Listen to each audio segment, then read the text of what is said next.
Welcome to Waycrest Manor, a place of witches and confusion. I also have another video of a simple walkthrough of the house down to the cellar if that helps you learn the way around. I'd also recommend walking around the dungeon on normal or heroic just to learn.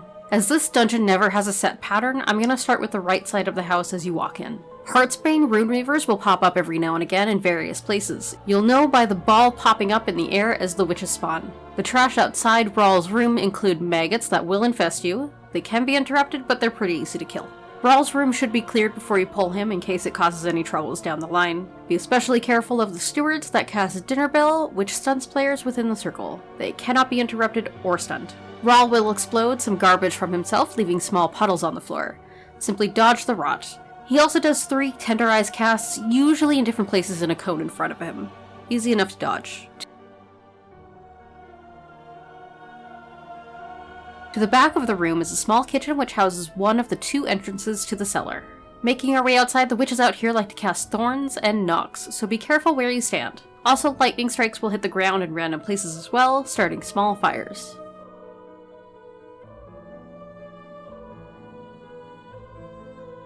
Soulbound Goliath will cast Crush on the tank, but more importantly, he puts Soul Thorns on players.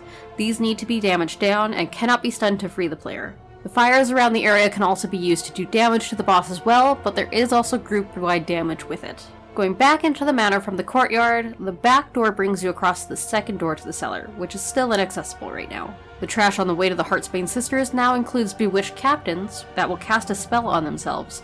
It can be interrupted or dispelled.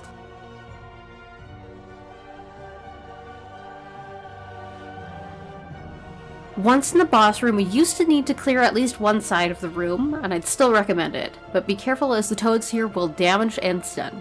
Finally, the Heartsbane Sisters. These will always be in the order Selena, Malady, then Briar. Selena casts a Mind Control. If you use her cooldowns before that, please do. She used to make me stun my groups. Malady has an aura forcing you to keep moving or it will stack up. She will also put a large circle around players called Unstable Runic Mark.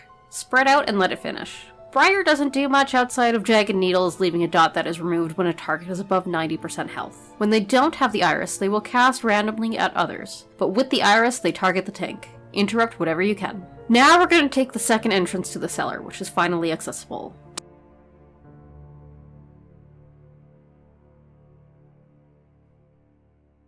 Down here we have more of those captains that cast the shield, and more of just everything, including another Mother Witch who is more powerful. In the middle of the room, the hole in the wall leads to the next part of the basement where Lord and Lady Waycrest await. Okay, after some soul charmers that are pretty easy to get rid of.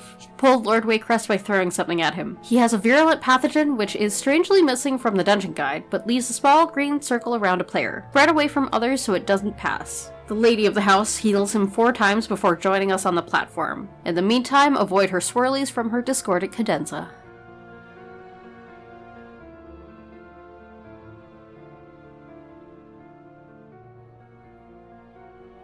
Jump down into the pit once they're down for these lovely little dressed guys, and then make your way down to the final room where Gorak Tool awaits. He summons more of these guys one at a time. They do a stun called Death Lens, which stuns a player it's aiming at until it's either dead or stunned. Once they go down, one of our helpers tosses us some alchemical fire to burn the bodies. Simply run over the vile circle to pick it up and use the extra action button to throw it on a body. If you don't, when he summons another one, he will also reanimate all the bodies that have not been burned. His Dark and Lightning should be interrupted as well, but other than that, just DPS and kill.